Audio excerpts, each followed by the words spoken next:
Sabe quando a gente para em frente ao espelho, o que é que a gente vê ali? Hoje, a gente vai mergulhar na complexa história que existe por trás desse reflexo.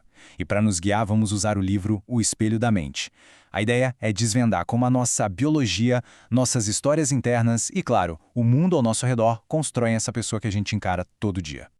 Olha, essa citação da autora, Damaris Bortolozzi, já resume tudo, né? O espelho não é só um pedaço de vidro. Ele é quase um portal para o nosso universo particular, para essa conversa que a gente tem com a gente mesmo.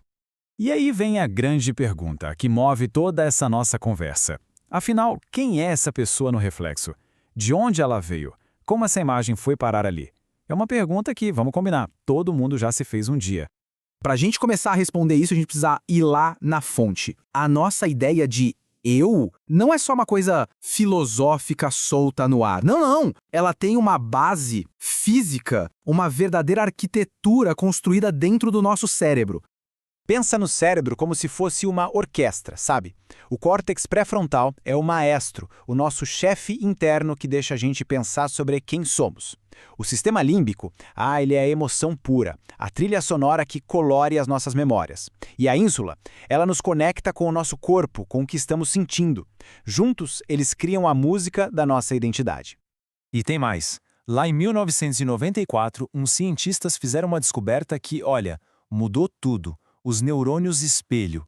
Imagina só, existem células no nosso cérebro que disparam não só quando a gente faz alguma coisa, mas também quando a gente vê outra pessoa fazendo. É a prova biológica de que a gente está literalmente programado para se conectar. E qual é a grande sacada disso tudo? É que a nossa autoimagem não nasce do nada, num vácuo. Desde o nível mais básico do nosso cérebro, a gente é feito para observar, para imitar, para se conectar. Ou seja, o jeito que a gente acha que os outros nos veem, isso não é paranoia não. Isso ajuda a esculpir de verdade a imagem que a gente tem da gente. Então, ok, a biologia nos dá o hardware, a máquina.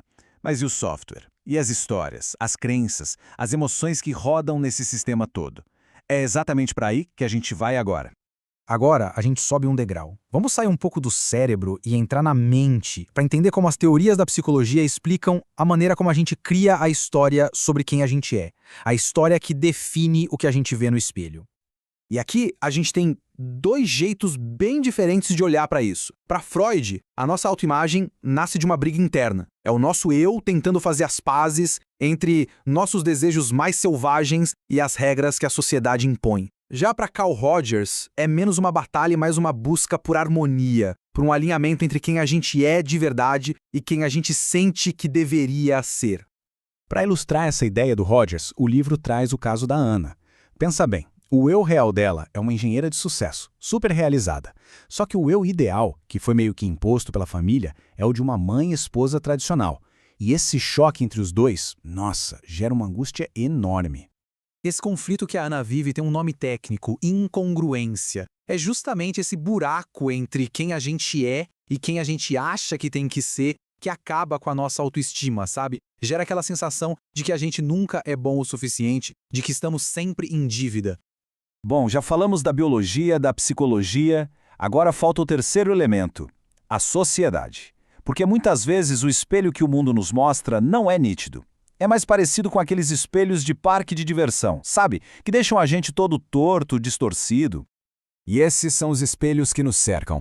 As regras da cultura que dizem o que é ter sucesso, a mídia, a publicidade, as redes sociais, que jogam na nossa cara um ideal de perfeição que, vamos ser sinceros, quase ninguém alcança. E claro, os comentários do dia a dia, da família, dos amigos, tudo isso vai moldando como a gente se vê. O problema começa quando o que a gente vê nesses espelhos externos bate de frente com o que a gente sente por dentro. Esse conflito cria um nó na cabeça, um desconforto que a psicologia chama de dissonância cognitiva. E a tensão é tanta que, para se livrar dela, a mente às vezes prefere distorcer a nossa própria imagem até que encarar a realidade. E essa distorção geralmente vem em forma de pensamentos que são verdadeiras armadilhas. Coisas como, se eu errar nisso, minha vida acabou. Ou então se rotular. Cometi um erro, logo sou um idiota. Ou até invalidar um elogio pensando, só falaram isso por educação. Quem nunca, né? São atalhos mentais que só destroem a nossa autoimagem. Mas depois de entender todo esse cenário que pode parecer meio complicado, vem a boa notícia. A gente não é refém desse reflexo. A ciência mostra que a gente pode sim mudar a forma como a gente se vê. E é sobre isso que a gente vai falar agora. Como remodelar o que a gente vê no espelho. E a palavra-chave para essa mudança toda é neuroplasticidade. É a capacidade incrível que o nosso cérebro tem de se adaptar, de se transformar. Ele não é uma peça de concreto fixa. Pelo contrário, ele é super maleável, tipo uma massinha de modelar. A consequência disso é simplesmente gigantesca. Significa que mudar não é só uma questão de força de vontade, é algo fisicamente possível. Os pensamentos negativos são como um caminho muito batido numa floresta, mas a gente pode, com prática e esforço, abrir uma nova trilha, um caminho mais ensolarado, mais positivo. A gente pode religar o cérebro. E como a gente começa a construir essa trilha nova? O livro sugere algumas estratégias bem diretas. Primeiro, praticar a autocompaixão. Ou seja, tratar a gente mesmo com o mesmo carinho que a gente trataria um amigo. Segundo, virar um detetive dos próprios pensamentos e desafiar aquelas ideias negativas. E terceiro, mudar o foco. Em vez de só olhar para os defeitos, celebrar as qualidades e as conquistas. No final das contas, essa jornada toda para ter uma autoimagem mais saudável é, na verdade, uma jornada em direção a gente mesmo, a nossa autenticidade. É sobre limpar as distorções do espelho para finalmente conseguir enxergar e aceitar quem está ali de verdade. E com isso, a gente encerra com essa provocação. Se a nossa autoimagem é uma construção, uma história que a gente molda com biologia, com psicologia, com as influências do mundo, isso nos dá um poder enorme. O poder de escolher conscientemente quais tijolos a gente vai usar para construir a próxima versão dessa história. Então, a pergunta que fica é: que história a gente vai escolher construir a partir de agora?